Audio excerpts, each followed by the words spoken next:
Mira, salut à tous. Aujourd'hui, on va voir un petit cours sur le mannequin de bois, le Wooden Dummy, le Mujang, où on va voir deux mouvements, ceux qu'on avait vus précédemment. On va lier deux mouvements. Aujourd'hui, on va voir le bois et le métal.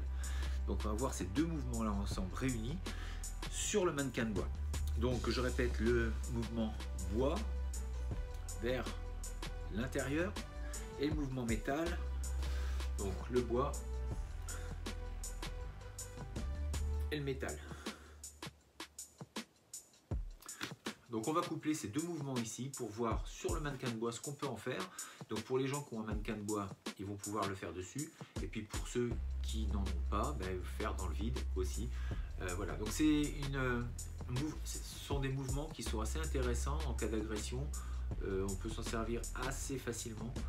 Bien sûr, encore une fois, allez pratiquer si vous voulez vraiment aller au-dessus, regardez autour de chez vous, il y a sûrement des clubs, que ce soit du Wing Chun, que ce soit du Kung Fu, que ce soit du karaté, de la boxe thaï, ou quoi que vous vouliez, tout est bien, mais pratiquez.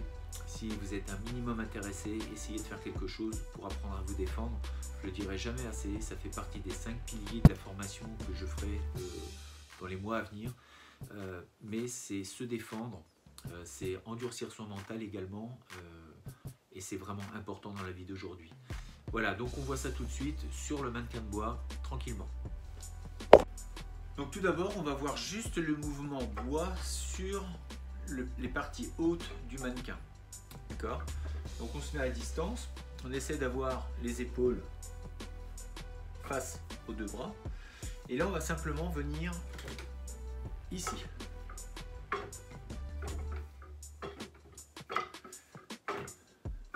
Venir en contact du mannequin, d'accord, au niveau des bras. Pour l'instant, on va pas chercher à avoir une direction, on va pas chercher à se déplacer, on va vraiment rester de face. Ce qui est important, c'est de comprendre que les épaules ne bougent pas et on vient simplement placer les bras.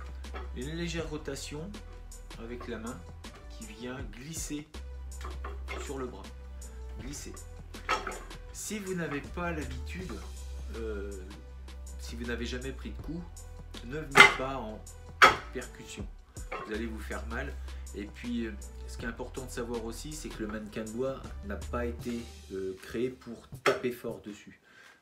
C'est l'erreur des fois de certains. On pense que c'est de venir taper fort. Alors oui, on peut le faire, effectivement, mais le but premier du mannequin de bois, c'est pas ça du tout. C'est vraiment de rester en contact. C'est de glisser. Voilà. On va vraiment chercher à glisser sur ce bras. Encore une fois, bien sûr, vous pouvez, et d'ailleurs on va s'en servir aussi un petit peu comme ça par la suite pour travailler sur les endurcissements. Mais là, c'est plus le travail de Wing Chun. On sort de Wing Chun, on se sert de l'outil Wing Chun, du mannequin de bois, et on va se l'approprier pour faire des travaux différents. C'est-à-dire que ce mannequin, effectivement, c'est Wing Chun qui s'en sert, mais on peut très bien faire de la boxe française, de la boxe thaï, ce qu'on veut, et s'en servir comme un outil. Voilà. En plus, il faut savoir que c'est le mannequin comme ceci, vraiment typique, qui est axé Wing Chun. Il faut savoir qu'il y avait d'autres aussi types de mannequins, c'était pas le seul. Par exemple, dans les Fantanlang, menthes religieuses, ils ont aussi des mannequins qui sont complètement différents, avec des poids, des contrepoids, où on vient poser, ici on vient appuyer, il y a un poids derrière. Enfin bon, il y a tout un système, il y a des différents types de mannequins. C'est pas le seul, c'est pas l'unique, c'est celui qui est le plus répandu, le plus connu, mais il y en a plein d'autres. Donc ici, on vient donc travailler sur sa forme bois, c'est de venir donc de l'extérieur vers l'intérieur. Et on va essayer en plus, c'est de glisser ici et glisser, donc avoir une notion, on va vers l'avant. Voilà, donc là on est un peu sur le principe Wing Chun. Le but c'est pas de faire du Wing Chun ou quoi que ce soit, là c'est de se servir simplement du mannequin et on vient travailler son mouvement bois. Donc deux choses, les formes qui vont vers l'avant et la forme qui reste stable, et éventuellement les formes qui viennent vers l'arrière. Si on va vers l'avant, on doit pouvoir aller sur l'arrière. Pourquoi? Et savoir s'adapter. Dans une agression, on ne fera pas toujours ce qu'on veut. C'est-à-dire qu'on a beau avoir un système, quel que soit le système, avec le stress, avec la personne qu'on a en face, il se peut que le système qu'on mette en place ne marche pas. Donc il faut savoir s'adapter. Et les meilleurs systèmes, en fait, c'est ceux qui sont généralistes, et parce que c'est ceux qui pourront répondre. En tout cas, c'est ceux qui permettent de s'adapter assez rapidement. Donc là, pour l'instant, aller vers l'avant, rester neutre, et aller vers l'arrière. Là, par contre, il faudrait vraiment ramener vers soi. Ramener, comme si j'attirais vers moi. Hein, on pourrait agripper, d'ailleurs le bois, on le verra, hein, c'est la saisie. Donc on peut très bien frapper, saisir, tirer. Et je suis toujours sur un mouvement bois. Je tire.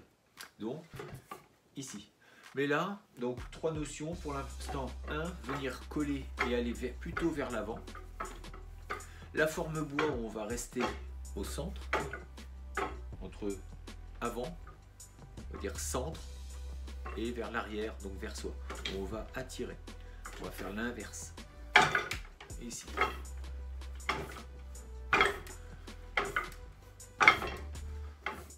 Et au centre, le bois classique. Donc là, on peut venir taper un petit peu, mais encore une fois, venez pas taper comme un bourrin, entre guillemets. Surtout si vous n'avez pas l'habitude, vous allez vous faire mal. Lui, il aura pas mal, il ne dira rien, c'est un super partenaire pour ça, lui, il dit rien.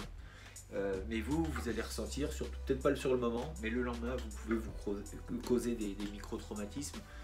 Donc à éviter. Ça reste du bois et ça fait mal au bout d'un moment. Donc allez-y tranquillement sur le bois. Déjà juste ce mouvement-là. Pour la forme métal. Donc là, on va travailler simplement avec la forme du bas, ici. Et on va venir le prendre en croisant et prendre sur l'extérieur.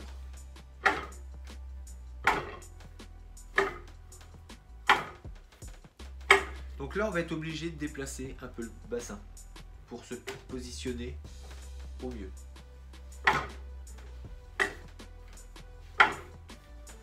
Donc on va venir arrêter avec la partie de l'avant-bras, ici.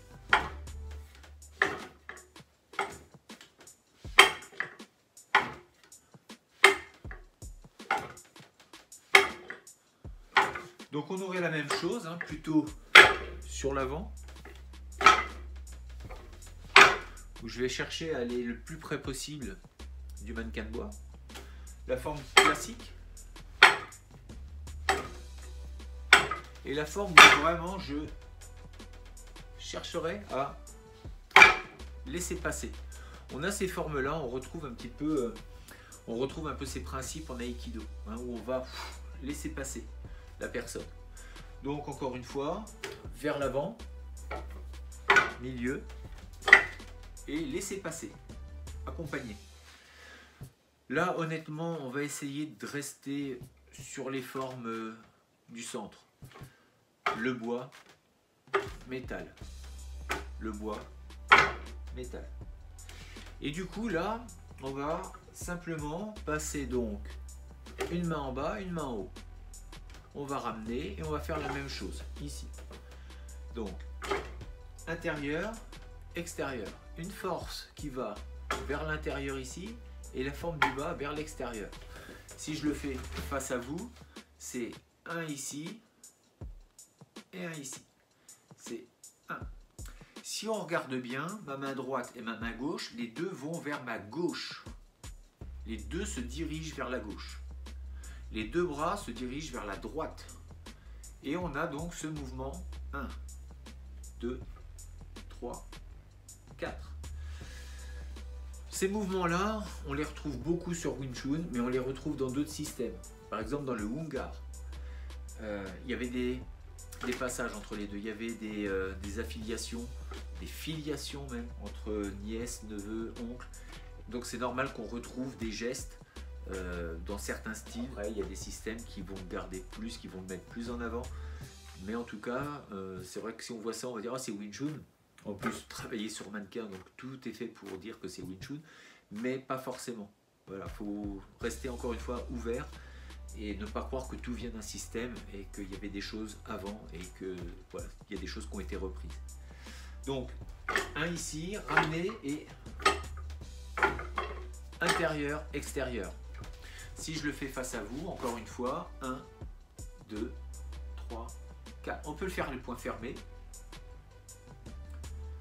ou main ouverte. Donc là, on n'est pas dans une recherche de savoir si ça va marcher dehors ou quoi que ce soit. On va rechercher surtout, c'est la fluidité, quelque chose qui se met en mouvement, qui ne s'arrête pas. Je vais en haut, je vais en bas.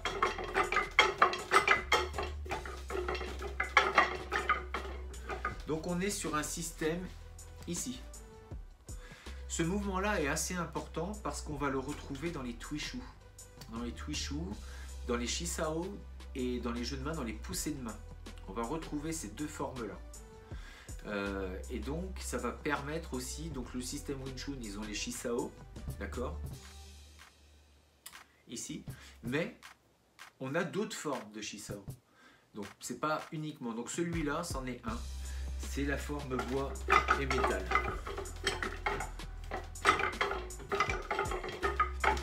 Pour ceux qui ont besoin de relâcher un petit peu, ben là vous pouvez mettre un petit peu de tonicité en recherchant le contact un petit peu, mais je précise et j'insiste, allez-y progressivement. L'endurcissement, c'est pas quelque chose qui se fait fort dès le début. Si dès le début vous tapez très fort, il y a de grandes chances pour que vous fassiez mal. Ça, c'est déjà très bien. Et vous verrez avec le temps, si vous le faites encore une fois, la répétition, la répétition, la répétition, vos avant-bras vont s'endurcir, mais tranquillement. C'est-à-dire qu'eux, ils ne vont pas garder une mémoire de douleur, ils vont garder une mémoire de travail et ils vont progresser en même temps que vous. Ça, c'est vraiment très important. J'ai vu des gens vraiment se faire du mal, repartir avec des œdèmes. Et le cours d'après, impossible de toucher. Pourquoi? Parce que c'est simple, le corps réagit très mal au choc quand il n'est pas préparé, et après c'est juste le calvaire. Si vous y allez doucement, vous verrez que vous... Alors encore une fois, hein, ça ne va pas arriver comme ça, c'est pareil, ça peut être un projet de dire je vais être plus endurci, je me donne tant de temps, et bien ça va demander 2, 3, 4, 5 mois, mais à la fin vous pouvez être surpris des résultats, mais il faut le faire tous les jours et tranquillement. C'est-à-dire que vous ne devez pas faire une série, une séance où le lendemain c'est plus possible parce que vous avez mal. Donc à vous de doser. Si vous avez mal et que vous ne pouvez pas faire le lendemain, c'est que vous avez fait trop fort. Et à ce sujet, il y a des choses qui sont sympas à mettre, c'est l'hélicryse pour tous les coups, lavande, mais l'hélicryse, c'est une huile essentielle qui est plutôt pas mal. Voilà, et puis de faire des petits massages, le baume du tigre aussi, qui est très bien, que vous pouvez trouver dans toutes les épiceries chinoises ou ça se vend souvent à la caisse. Vous n'allez peut-être pas forcément voir dans le magasin, mais vous demandez à la caisse, généralement ils en ont tout le temps. Voilà, et je vais faire une autre prise un petit peu peut-être par le haut ou par le dessous, histoire que vous voyez bien les mouvements. Je sais, c'est pas trop simple, je suis pas super équipé pour faire les vidéos pile poil, surtout sur des angles un petit peu différents. C'est le challenge, c'est aussi le côté sympa du truc, c'est que tout n'est pas parfait. C'est un peu route pour le coup. Et voilà, donc on voit tout de suite un petit peu sur un autre angle. Vue du dessous,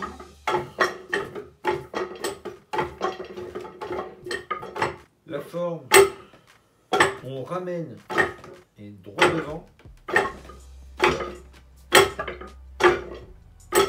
Ici on part d'un côté et ici. Mais on part du centre.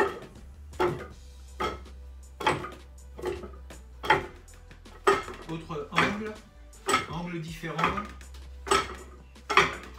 On peut aussi, c'est tourner un peu le bassin. Tourner le bassin. Et ici. Donc on pivote sur les pieds. Ici.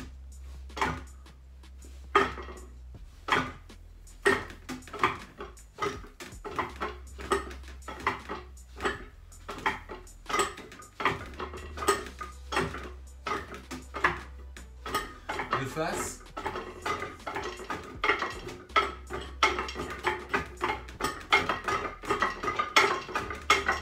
Tous ceux qui n'ont pas de mannequin de bois, eh bien, il faut aller en acheter un tout de suite. Non. Je plaisante bien sûr, c'est pas grave. La pratique elle doit s'adapter, donc pas de mannequin de bois, c'est pas grave. Je peux le pratiquer sur une personne si j'ai un partenaire. Il va mettre ses bras comme ceci, comme les formes, et je vais pouvoir travailler pour le haut. D'accord? Donc on peut venir sinon dans le vide, travailler dans le vide.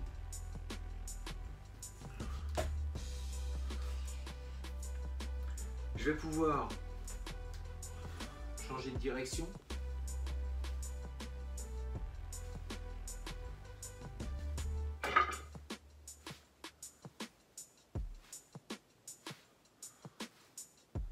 Point fermé.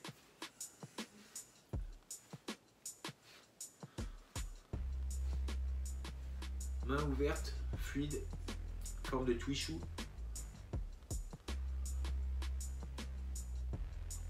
Voilà, la possession du mannequin ou pas, on a un outil ou on ne l'a pas, c'est pas grave. Encore une fois, il faut trouver les idées pour pouvoir pratiquer. Le fait de ne pas avoir, ça ne doit pas vous empêcher de dire, de pratiquer et de vous dire oh ben, j'ai pas donc je peux pas faire. Non, on peut faire.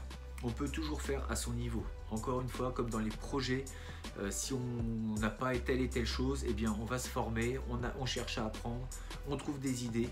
On n'aura pas forcément les mêmes cartes en main que tout le monde. On n'est pas né forcément. Il y en a qui vont dire je suis pas né à la bonne plage, j'ai pas ceci, j'ai pas cela, je peux pas pratiquer. Si on peut entreprendre des projets avec ce qu'on a. Ça sera peut-être moins facile, ça sera peut-être donc plus difficile, mais ça n'enlève pas justement le mérite d'avoir essayé et de ne pas attendre d'avoir tout ce qu'il faut pour se lancer. Des fois il ne faut pas grand chose, il faut juste avoir le courage de le faire et le mental. Et pour ça, ben, on va travailler dessus en faisant les choses avec ou sans mannequin. Dernière chose, donc faites attention de ne pas faire trop fort, faites-le de façon régulière, essayez de faire un mouvement fluide, ça c'est plus important. Que vous fassiez bien ou que vous fassiez mal, c'est pas très important. Le but c'est de faire et on s'améliore. Regardez la vidéo de nouveau, essayez de faire au mieux. Ne lâchez rien, c'est pareil pour vos projets, pour vos rêves. C'est comme la pratique, c'est toujours, ça fait mal parfois. En fonction de l'intensité qu'on a mis dans les choses, si on n'y arrive pas, ça fait mal. Ici c'est pareil, avec l'intensité, si on tape trop fort, ça fait mal. Et du coup, le lendemain, on a du mal à reprendre. Et c'est pareil dans les déceptions dans nos projets, on a du mal parfois à repartir. C'est pour ça qu'il faut y aller, mais prendre les mesures qui s'imposent, faire attention, de bien réfléchir à ce qu'on fait, de ne pas se jeter dans la gueule du loup, comme on dit. Mais n'ayez pas peur de l'échec, n'ayez pas peur d'avoir mal, n'ayez pas peur non plus d'éprouver des difficultés, parce que c'est là que vous allez grandir. Et puis même là, si ça fait pas trop mal, et bien vous continuerez. Donc le but c'est de continuer. Et voilà, je vous dis donc vivez vos rêves, entraînez-vous bien. La pratique, celle qu'on fait là, ça répond un petit peu au combat. Donc la phase 2, c'est le métal. Savoir protéger son intégrité physique et morale, ça fait partie de la méthode. Premier, la méditation. Deuxième, la santé. Troisième, le combat. Si vous savez entretenir votre santé, l'instant d'après, c'est bien aussi, c'est d'entretenir votre corps face aux agressions, qu'elles soient physiques ou mentales. Le travail de ce type, et même dans les clubs, si vous allez faire un entraînement dans les clubs, enfin si vous prenez un abonnement dans les clubs, ça va viser aussi à renforcer non pas seulement votre corps, mais surtout votre esprit. Et vous en aurez besoin pour les projets que vous allez monter. Voilà, sur ces bonnes paroles, je vous dis à très bientôt. J'espère que j'ai été clair, c'est pas simple. Vous pouvez les travailler dans le vide. Et on se dit donc à très bientôt. Restez forts, restez beaux, restez bienveillants et à très bientôt. Zaijian.